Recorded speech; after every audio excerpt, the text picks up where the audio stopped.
Today's video is going to be how I met my husband / our love story in honor of Valentine's Day that is coming up next month, and we just celebrated our 2nd year wedding anniversary about 3 weeks ago. So I thought that now would be a good time to make this video. So my husband was living in my hometown with his brother at the time, and his parents were telling him that he should go to this singles ward, which is basically a church group. It's not a youth group because it's for people who are out of high school, but anyone from 18 to 30 kind of goes and has these activities every week. And he really wasn't big on the idea of the whole church scene, but he decided to go anyway. I had been going for a couple months, I was bored and I needed something to do on Mondays, and I actually met him in May of 2014. We were having a kickball competition, and I just remember he was sitting off to the side, and he was kind of sitting back like this. He had his face on like he was just pissed off or he didn't want to be there. And my friend at the time, Natalie, and I give props to Natalie because she's probably the reason that I noticed him and we ended up getting together in the first place. So Natalie, if you're watching this, I am eternally indebted to you. She said that she really wanted his phone number. And I said, I don't know, Natalie. He doesn't really look like he wants to deal with anybody today. She goes, no, but you have to come with me, so I'm going to ask for his number. And I was like, okay, fine, whatever. So I go up, and he's real quiet. He didn't say anything. She goes, and she starts trying to make conversation with him. And then halfway through the conversation, she just runs off. And I looked at her, and I looked at him, and I was like, excuse me. And I ran after her, and I was like, what's wrong with you? And she goes, he was checking you out the whole time that I was trying to get his attention. And it bothered me. And I was like, no, he wasn't. You're so full of it. But we ended up not going back and talking to him again that day. And it turns out that he was, in fact, paying more attention to me than her. He later on admitted to that. But I thought it was funny because I wasn't interested in him. He looked like he was one of those people who was kind of a pessimist. He wasn't super friendly and outgoing looking. And so I was like, no, we better just leave him alone. I don't think he wants to be bothered. She was the one who actually got us to talk to him. But he didn't really talk back, so. But that's just the first time I can remember ever noticing him or talking to him. So the next month in June, the ward group was doing what they call super activity, and they had rented a camping site with a cabin and everything in the mountains for a week, and everybody was going out to spend the week camping together, the entire group of 200 some odd people, and there was lots of activities. It was really fun. But I remember he brought his camper up, and he was camping with everybody, but he had to go to work at 5 o'clock every morning, and he didn't get back up on the mountain until 5 or 6 o'clock every night. So I remember thinking, why did you even come if you had to drive an hour up into the mountains every day, and you were only there for a couple of hours before you went to bed and then had to go back down? And he told me later, he's like, well, I just wanted to see you. I just wanted to hang out with you, and I knew you were going, so that's why I went. I thought that was pretty sweet.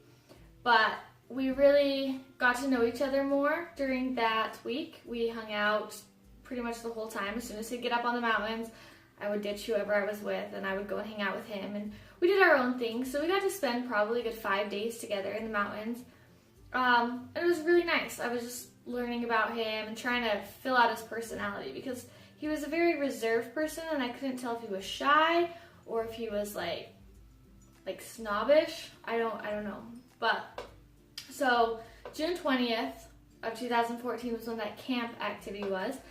And then that week that we came back, he invited me and some of our other friends to go to a movie night at his house. He was going to have friends over and everything. But one of the guys that he invited to go to the movie night with us was someone that I wasn't dating him, but we were hanging out, and we'd gone on a couple dates, and we were just friends. But I didn't want to go to his house and watch movies in a group setting because I had him who I knew was interested in me, but I was also kind of interested in this other guy at the time.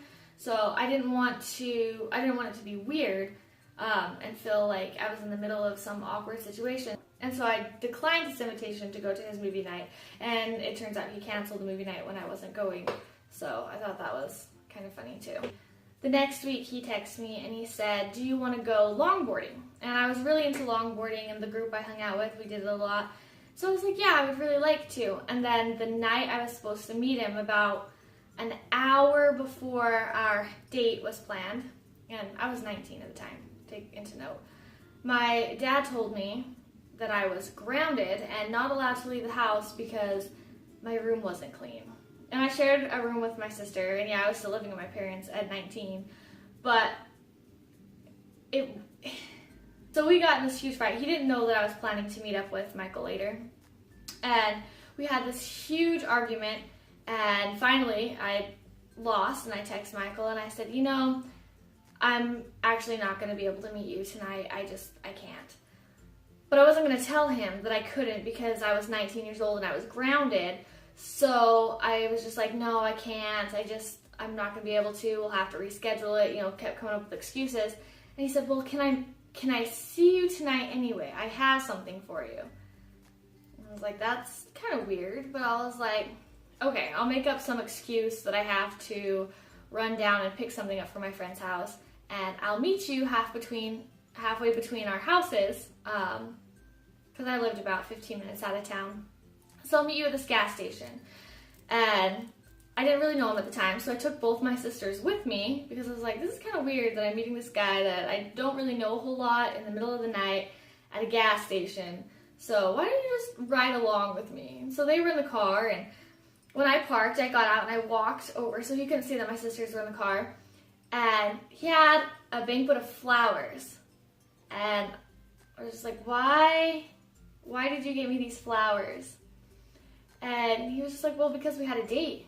And I thought it would be something nice to do, was to bring you flowers on your date. And I thought that was weird. I thought it was odd that we would go on a casual date like longboarding and he would bring me flowers, but at the same time I was like, oh, that's really sweet.